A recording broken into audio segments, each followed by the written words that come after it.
कक्षा 6 के सभी विद्यार्थियों का मेरे चैनल में हार्दिक स्वागत है। आज मैं उपस्थित हूँ आपका अष्टमा पाठा शंकराचार्य लेकर। तो आइए पहले इसकी हिंदी देखते हैं। केरल राज्य पूर्णा नदी तीरे एका ग्रामा। केरल राज्य के पूर्णा नदी का नाम तीरे किनारे एकाएक ग्रामा गांव।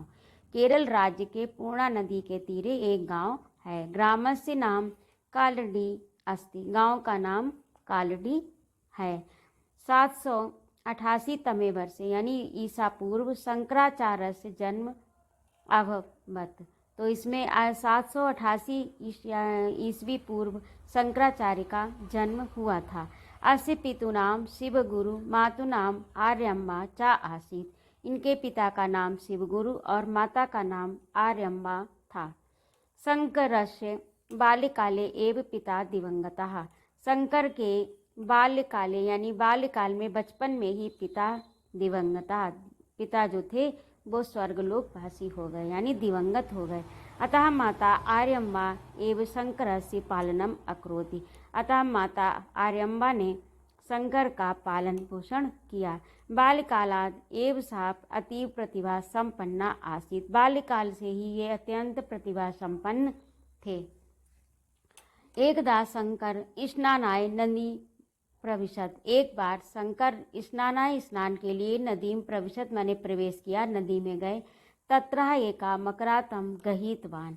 वहाँ एकाएक मकरा मगरमच्छ तम गृहीतवान ने उन्हें पकड़ लिया। एक मगरमच्छ ने उनको पकड़ लिया। सहा उच्चय आक्रोशत। वे ऊंचे स्वर से चिल्लाने लगे। माता तत् श्रुत्वा नदी तटम आगच्छत। माता ये सुनकर नदी के किनारे आई। तदा शंकर मातरम अवदत। तब शंकर ने माता से कहा, अम्ब संन्यास ग्रहणाय मह्यम अनुमति देहि। हे माता, संन्यास ग्रहण करने की मुझे अनुमति दें। तदा एवं अहम मकरात मुक्तः भविष्यामि। तभी मेरी ये मुक्ति हो सकती है मकर से, यानी तभी ये मुझे मगरमच्छ मुझे तभी छोड़ेगा जब आप मुझे संन्यास ग्रहण करने की अनुमति देंगी। आर्यम्बा शंकर से संन्यासम न इच्छित इसमें। और आर्यम्बा यानी उनकी माता को शंकर के संन्यास लेने की इच्छा नहीं थी, यानी वो नहीं चाहती थी कि मेरा पुत्र सन्यासी बने या संन्यास ग्रहण करे। किंतु पुत्रस्य कष्टम दृष्ट्वा यथा तुभ्यम रोचते तथा कुरु। किंतु अपने बेटे के कष्ट को देखकर उन्होंने कहा, यथा तुभ्यम रोचते, जैसा तुम्हें रुचे, यथा कुरु, जैसा तुम्हें अच्छा लगे वैसा करो। इति अवदति, ऐसा कहा। सद्या एव शंकर मकरात् मुक्तः अभवति। और तुरंत, सद्या माने तुरंत ही, शीघ्र ही शंकर जो थे वो उस मगरमच्छ से मुक्त हो गए। संन्यासाय अनुमति लब्धा शंकरा गृहात् निर्गच्छति। संन्यास के लिए अनुमति लब्धा प्राप्त करके संन्यास के लिए अनुमति यानी आज्ञा लब्धा प्राप्त कर शंकर घर से निर्गच्छति निकल गए। अष्टवर्षीया सह ओंकारेश्वर क्षेत्रे आचार्य गोविंद पादात ज्ञानम प्राप्तवान। 8 वर्ष की अवस्था में उन्होंने ओंकारेश्वर क्षेत्र में आचार्य गोविंद पद से ज्ञान प्राप्त किया। 12 वर्षीय शंकरः संपूर्ण देशस्य पर्यटनम कृत्वा काशी प्राप्तवान। 12 वर्ष यानी 12 वर्ष की उम्र में को आते आते शंकर संपूर्ण देश के पर्यटन कृत्वा, संपूर्ण देश का भ्रमण करके, पर्यटन करके, घूम कर काशी को प्राप्त हुए यानी काशी में आ गए।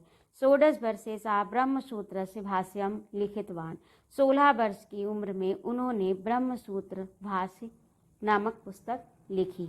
और आदि शंकरा विविधानि मधुराणि स्तोत्र काव्यानि अपि रचितवान। आदि शंकर ने विविध प्रकार के मनोहर, मन को हरने वाले स्तोत्र काव्य की रचना भी की। साधर्म रक्षार्थ देशस्य चतुर्दिक्षु चतुरः मठान संस्थापित बान।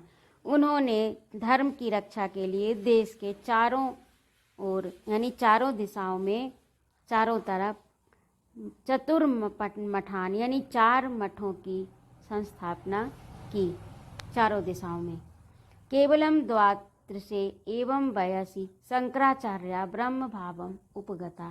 केवलम द्वात्रिशे एव वयसि, केवलम माने मात्र, द्वात्रिशे यानी 32, एव माने ही, वयस माने 32, वयस माने उम्र, शंकराचार्य ब्रह्म भाव उपगता, ब्रह्म भाव को प्राप्त हो गए। केवल 32 वर्ष की उम्र में शंकराचार्य ब्रह्म भाव को प्राप्त हो गए।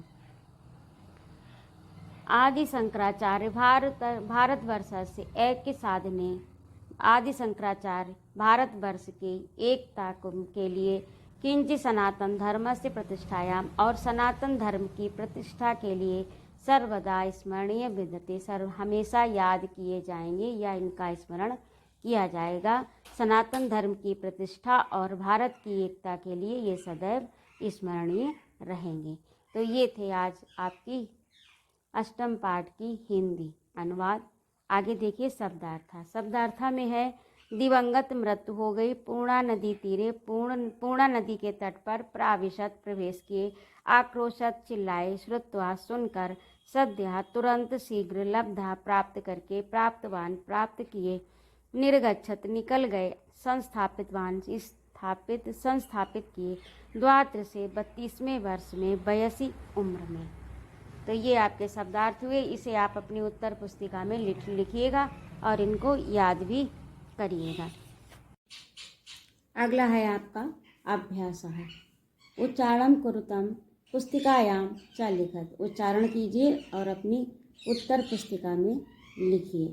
तो ये पद दिए हैं, शब्द दिए हैं, इन्हें आपको पढ़ना है और अपनी कॉपी पर लिखना है।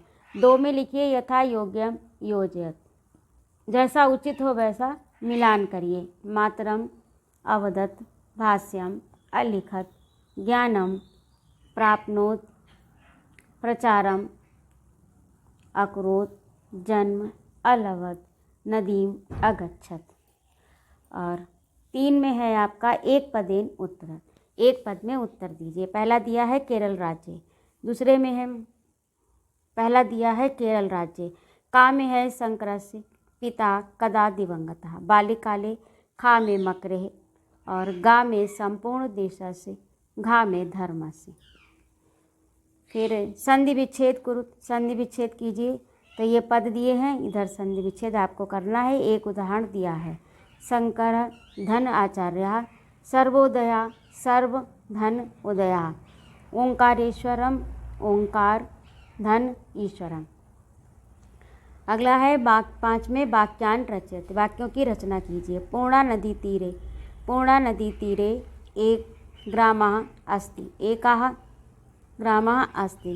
शंकरस्य पितॄणां शिवगुरु आसीत्, संन्यासाय अनुभूति लब्धां शंकरः गृहात् निर्गच्छति। और धर्म रक्षार्थम देशस्य चतुरः मठान संस्थापितवान्। और 6 में देखिए रेखांकित पदानि आधृत्य प्रश्न निर्माणम करो, रेखांकित पदों को लेकर प्रश्न का निर्माण कीजिए। पहला दिया है और का में है कीदृशः, खा में है किम, गा में है कस्य। ये जो रेखांकित हैं इन्हीं के स्थान पर इन शब्दों को लिखना है, प्रश्नवाचक शब्दों को लिखना है। और शेष आपको यही पूरा लिख देना है, जो दिया है इसमें वही लिख देना है, केवल इतना ही बदलना है। 7वें में है अधोलिखितान वाक्यानि घटनाक्रमेण पुस्तकायाम। तो पहले में ये वाला आएगा गा वाला, दूसरे में पहले में गा वाला, दूसरे में घा वाला, और 3 में आएगा का वाला, 4 में आएगा खा वाला। इसी क्रम से आप अपनी कॉपी पर लिखिएगा। और अगला है आपका एतदपि जानीत, इन्हें भी जानिए। तो भारतीय संस्कृतौ चत्वारा आश्रमा, भारतीय संस्कृति में 4 आश्रम होते हैं। कौन कौन से? पहला है ब्रह्मचर्य आश्रम, गृहस्थ आश्रम, वानप्रस्थ आश्रम और चौथा संन्यास आश्रम। पहला ब्रह्मचर्य, दूसरा गृहस्थ, तीसरा वानप्रस्थ, चौथा संन्यास। अब है स्मरणीयम शंकराचार्य चतुर्मठान संस्थापित एते मठा। उन शंकराचार्य ने 4 मठों की स्थापना की थी, वो निम्न प्रकार से हैं, इन्हें भी जानिए। दिशा कौन? दिशा स्थान मठ। तो पूर्व दिशा में जगन्नाथपुरी है और उस मठ का नाम है गोवर्धन मठा। पश्चिम दिशा में द्वारिका और उसका नाम है शारदा मठा। उत्तर में है बद्रीनाथा, उसका नाम है मठ का ज्योतिर्मठा। और दक्षिण दिशा में रामेश्वरम श्रृंगेरी मठा। तो इस प्रकार से ये आपका पाठ पूरा हुआ। इसे आप अपनी उत्तर पुस्तिका में लिखिएगा, जो भी मैंने अभ्यास कार्य कराया है, और इस पाठ का भी अभ्यास कीजिएगा। इसलिए